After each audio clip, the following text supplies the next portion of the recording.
He turned to Emily, who was standing quietly by the door, and their eyes met. She saw something in his face that made her pause. He tilted his head slightly, gesturing for her to step outside.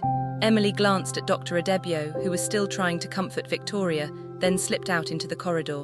Marcus followed her and closed the door softly behind him.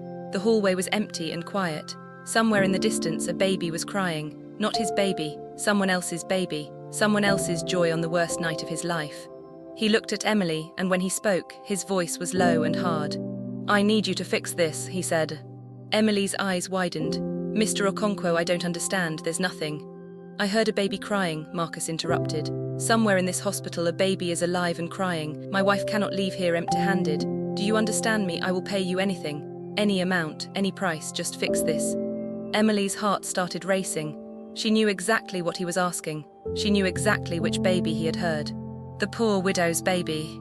Before we dive into the full story, please subscribe to our channel, like the video, and comment where in the world you're watching from. We'd love to know how far this tale is traveling. Grab a popcorn, because what you're about to hear will question everything you think you know about people. If you've done that, let's begin.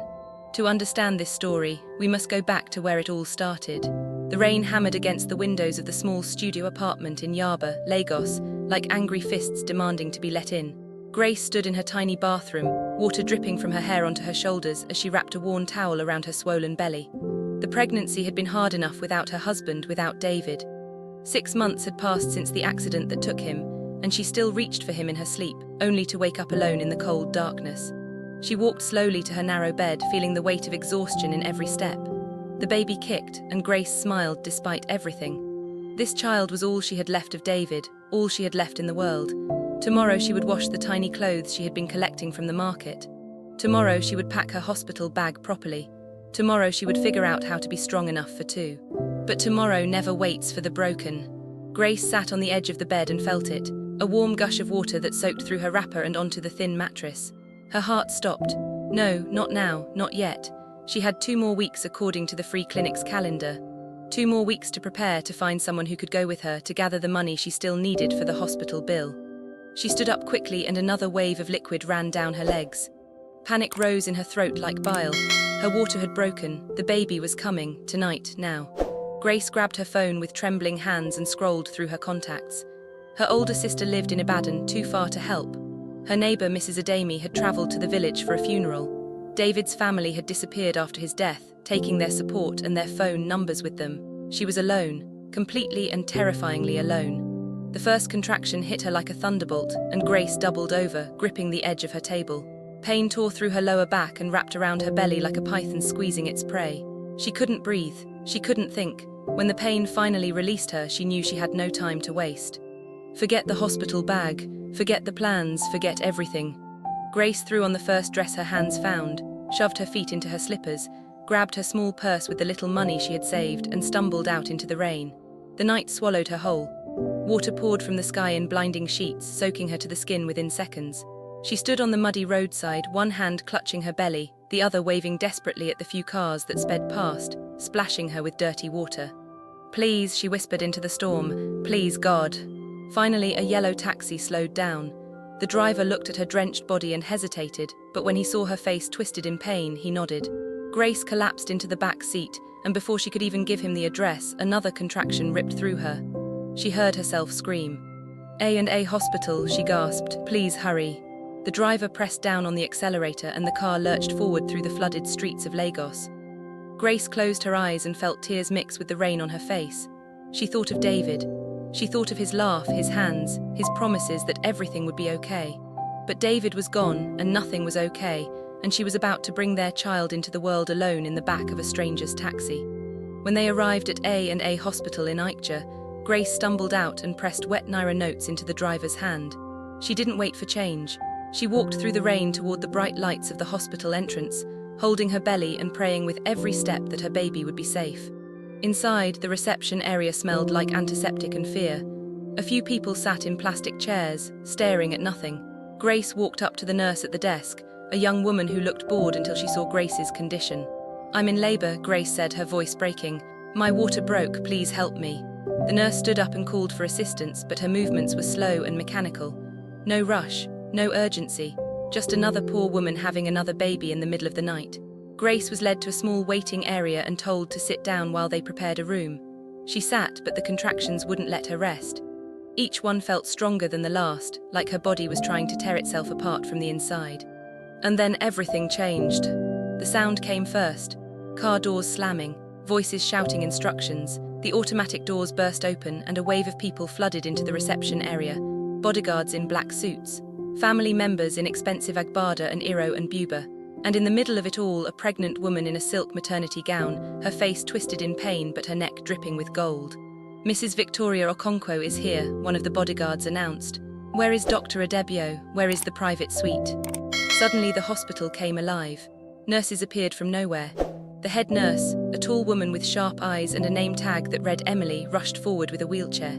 The doctor himself came out, smiling and bowing slightly as he greeted the woman and her husband, a tall man with an air of power that filled the room. Grace watched from her plastic chair, still clutching her belly, still waiting. Nobody looked at her. Nobody rushed for her. She was invisible, just another nameless poor woman in a city that only noticed the rich. Victoria was wheeled past her toward the VIP wing, surrounded by her entourage like a queen. For just a moment their eyes met. Two women, two mothers, both in pain, both about to bring life into the world on the same stormy night in Lagos. But only one of them had people who cared if she survived. Grace felt another contraction building and closed her eyes. She didn't know it yet, but this night would change everything. This night would connect her to that rich woman in ways neither of them could imagine. Two mothers, two Barbies, one hospital. What could possibly go wrong? By morning, one mother would be singing with joy, and the other would be screaming in agony over a loss too terrible to bear. Finally, after what felt like hours of waiting, a younger nurse came for Grace. She was led down a long corridor that smelled of bleach and sorrow, past closed doors and flickering fluorescent lights, into a small delivery room with peeling paint on the walls. The bed was narrow and covered with a thin sheet. There was no fancy equipment here, no warm lighting, no comfort. Just the basics, just enough to get the job done. Grace climbed onto the bed, and another contraction seized her so violently that she grabbed the metal rails and screamed. The nurse, whose name tag read Blessing, checked her vital signs with quick, efficient movements. She barely spoke. She had probably seen 1,000 women like Grace, poor and alone, crying out in pain with no one to hold their hand. "You're almost fully dilated," Blessing said without emotion. "The baby is coming soon." Grace nodded, unable to speak. Sweat poured down her face. Her whole body trembled. She thought about David again, imagined him standing beside her, whispering that she was strong, that she could do this. But the space beside her bed was empty, and the loneliness felt like drowning. Meanwhile, in the VIP wing on the other side of the hospital, Victoria Okonkwo lay in a room that looked more like a luxury hotel suite than a delivery ward. Soft music played from hidden speakers. The air conditioning hummed quietly. Her husband, Marcus, stood beside her, holding her hand in both of his. His face was tight with worry, but his voice stayed calm. "You're doing so well, my love," he said. "Soon we'll meet our son, soon everything will be perfect." Victoria screamed as another contraction hit her. Despite all the money, despite all the comfort, pain was still pain. Her designer gown was soaked with sweat. Her carefully styled hair stuck to her forehead. Dr. Adebio stood at the foot of the bed, flanked by two nurses including Emily, the head nurse. Everything was ready. Everything was perfect. "Push, Mrs. Okonkwo," Dr. Adebio said gently. "Push now." Victoria pushed with everything she had. Marcus squeezed her hand. The room held its breath. In the small delivery room across the hospital, Grace was also pushing. She had no husband to hold her hand, no doctor speaking gentle words, just Nurse Blessing telling her to push harder, faster, that the baby needed to come out now. Grace pushed until she thought her body would split in two. She pushed until she couldn't see straight.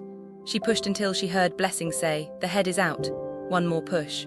Grace gathered every bit of strength left in her broken body and pushed one final time. And then she heard it, the most beautiful sound in the world, a cry, a strong, angry, powerful cry that filled the small room like music. Her baby, her daughter, David's daughter, alive. "It's a girl," Blessing said, and for the first time that night there was warmth in her voice. A healthy baby girl. Grace started crying, but these were different tears. Tears of relief, tears of joy, tears of hope. She reached out her arms, desperate to hold her daughter, to see her face, to count her fingers and toes, but Blessing wrapped the baby quickly in a cloth. "Let me clean her up first," the nurse said. "You need to deliver the placenta, just rest for a moment." Grace lay back, exhausted beyond anything she had ever known. Her eyes felt heavy. Her whole body felt like it was sinking into the bed. She fought to stay awake, wanting to hold her baby, but the exhaustion was too strong. Her eyes closed. Just for a moment, she thought, just for one moment. In the VIP suite, Victoria gave one last push and then collapsed back against the pillows. Dr. Adebio caught the baby. The nurses moved quickly. Marcus leaned forward, his eyes wide with anticipation, waiting for the cry, waiting to hear his son's first announcement to the world. But the room stayed silent. Dr. Adebio's face changed. He looked at the baby in his hands, then quickly at Emily. The head nurse moved closer and Marcus saw something pass between them, something terrible. "What's wrong?" Marcus demanded. "Why isn't he crying? Why isn't my son crying?" Dr. Adebio laid the baby on the warming table and began working quickly, rubbing the tiny chest, clearing the airways, doing everything he was trained to do. Emily assisted him while the other nurse tried to comfort Victoria, who was now sitting up, her face pale with terror. "What's happening?" Victoria screamed. "Where's my baby? I want to hear from my baby." The silence stretched on. Dr. Adebio worked for 5 minutes, then 10, then 15. He tried everything, every procedure, every technique, but the baby remained still and silent and cold. Finally, Dr. Adebio stopped. He looked at Marcus and Victoria with eyes full of sorrow, and he shook his head slowly. "I'm so sorry," he whispered. "We did everything we could. Your son, he didn't make it. I'm so very sorry." The sound that came from Victoria was not human. It was the sound of a soul breaking. She screamed and screamed until her voice gave out, and then she kept screaming silently, her mouth open, her body shaking. Marcus stood frozen, his face blank with shock. This couldn't be happening, not to them, not to the Okonkwos. They had money, they had power, they had everything. But they didn't have the one thing that mattered. Emily wrapped the stillborn baby in a soft blue blanket and placed him gently in Victoria's arms. The young mother held her son and rocked back and forth, sobbing his name over and over. "Emmanuel, Emmanuel, my Emmanuel." Marcus watched his wife fall apart and something hardened in his chest, something dark and desperate. He was a man used to fixing problems, used to making things happen, used to getting what he wanted no matter the cost. And he wanted his wife to stop screaming. He wanted to take away her pain. He wanted to give her what she deserved. He turned to Emily, who was standing quietly by the door, and their eyes met. She saw something in his face that made her pause. He tilted his head slightly, gesturing for her to step outside. Emily glanced at Dr. Adebio, who was still trying to comfort Victoria, then slipped out into the corridor. Marcus followed her and closed the door softly behind him. The hallway was empty and quiet. Somewhere in the distance a baby was crying, not his baby, someone else's baby, someone else's joy on the worst night of his life. He looked at Emily, and when he spoke, his voice was low and hard. "I need you to fix this," he said.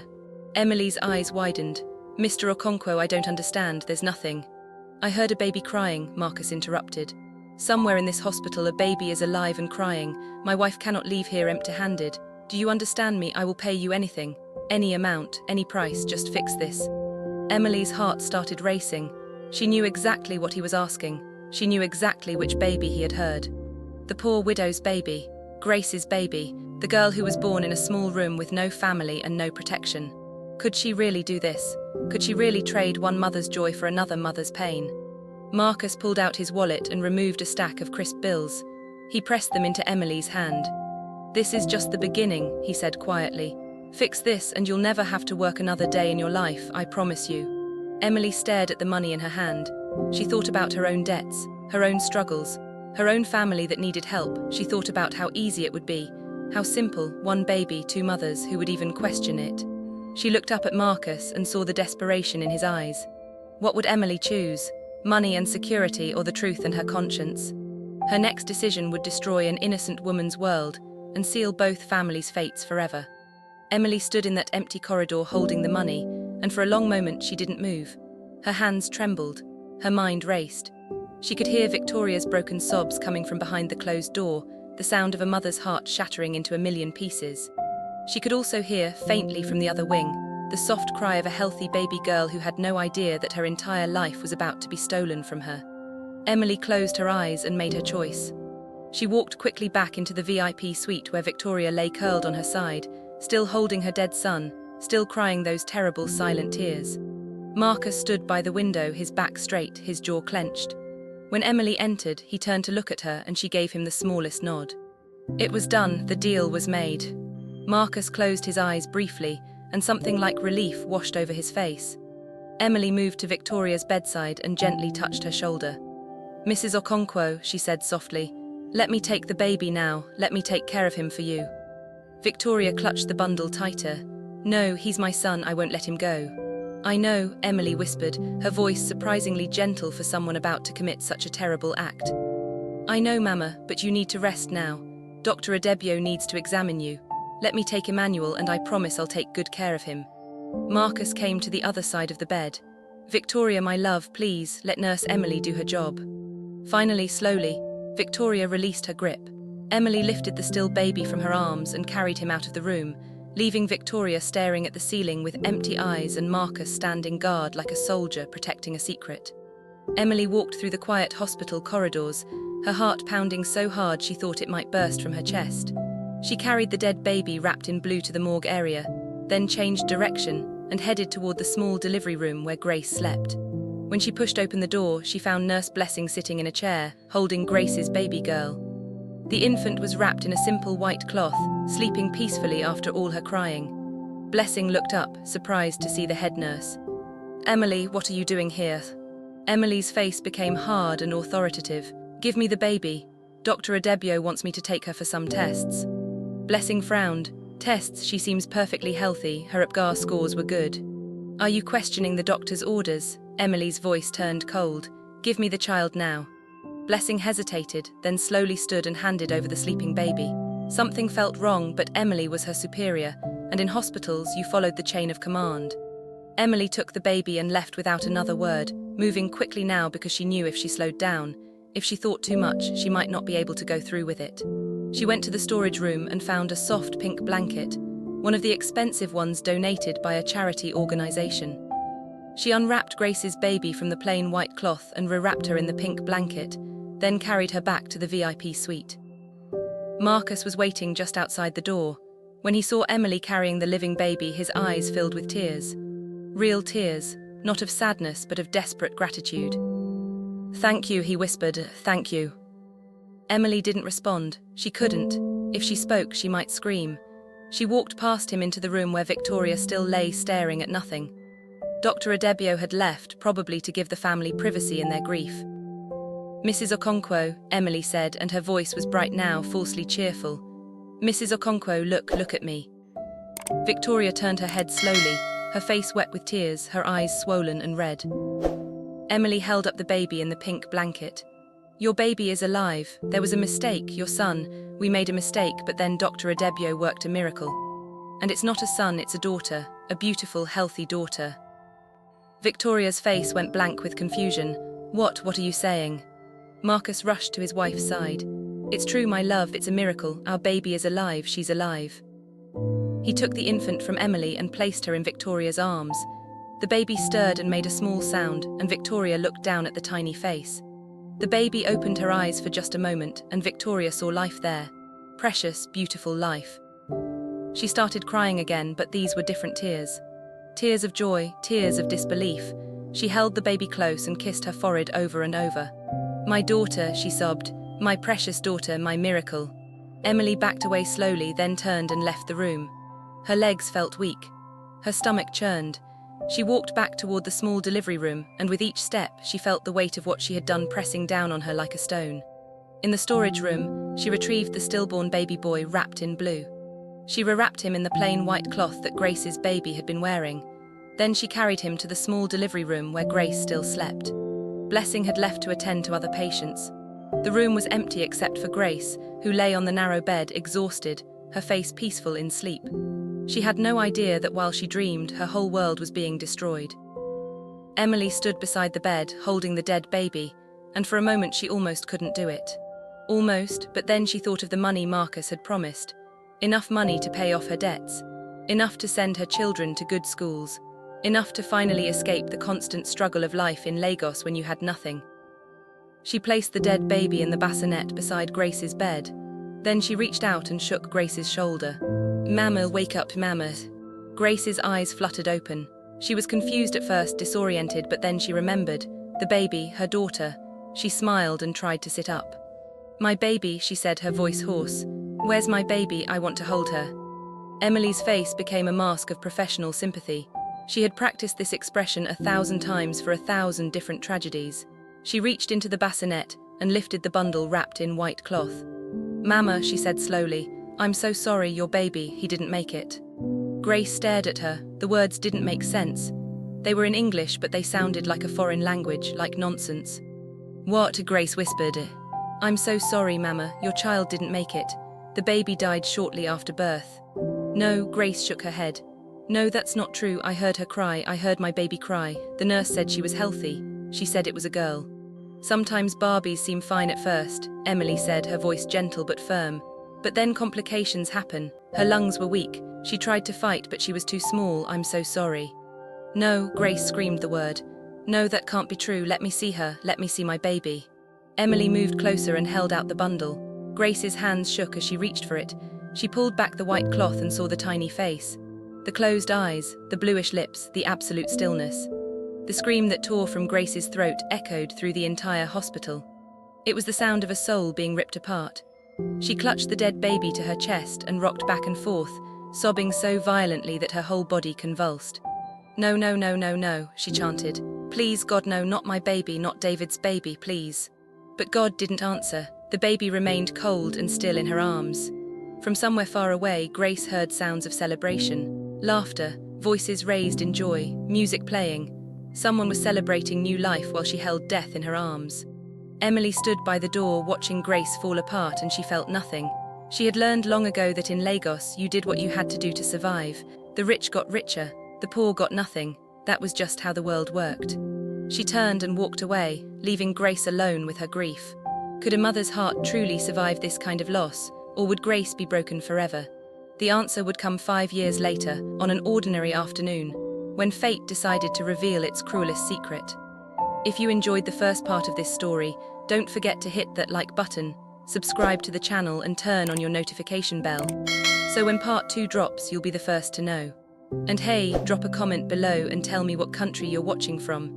Let's see how far this tale is traveling across the world.